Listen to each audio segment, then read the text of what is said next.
Latta is a very small town. We have 2 stoplights. It is more family-oriented. Everybody knows everybody. But as far as anything big, there's nothing here in Latta.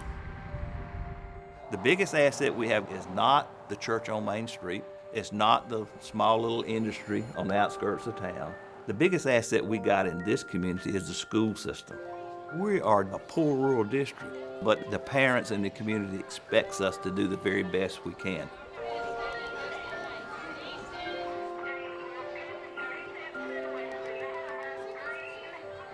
We were basically a pretty traditional school district in teaching methods and instruction. What I felt like we were missing was, is this really what our students need? We didn't know how to reach every child in the classroom.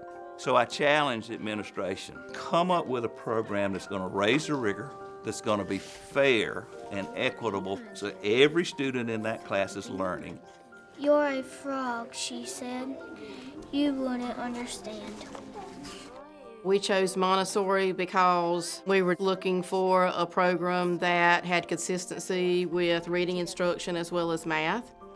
But the social-emotional is a huge part of Montessori. We're actually providing for the whole child and not just reading and math, science and social studies.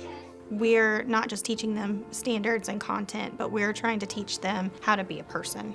They're learning how to respect others. They're learning to take care of themselves and their environment, not just 2 + 2.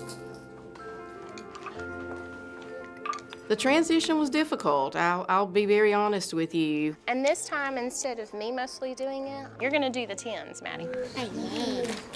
I've got some teachers that have been in traditional for 30 years, so it was very difficult for them to move over to a completely different way of presenting lessons, setting up your classroom. I've been teaching for 17 years.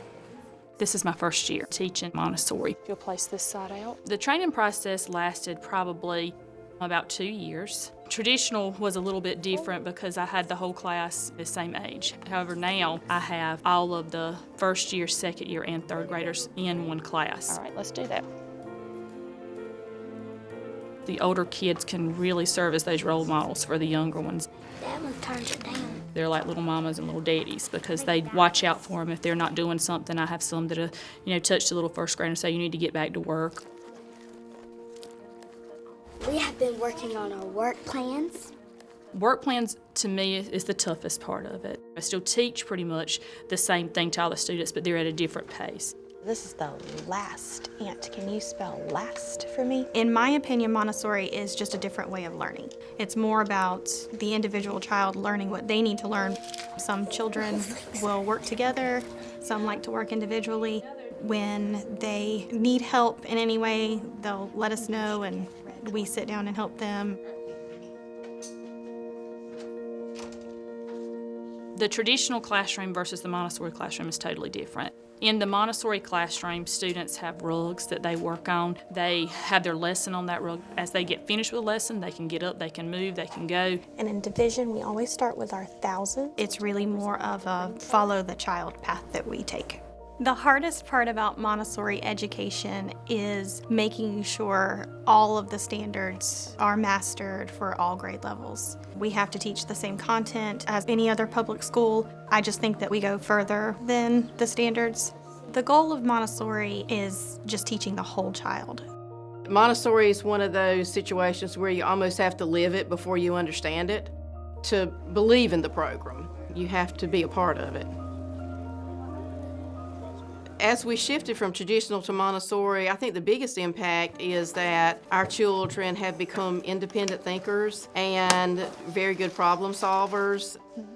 We truly get to know the child. I watch kids grow from barely being able to read CVC words to where they're reading novels. Just seeing the full circle just come together is really amazing. Montessori is very much in tune to what's going on in today's world now. Cooperative learning, helping your peers, learning at your own speed, being challenged. We're creating kids that want to learn, but Montessori in itself, to me, is not the answer. It's taking advantage of that enthusiasm, that thirst for learning, in a great philosophical environment that lets the child thrive.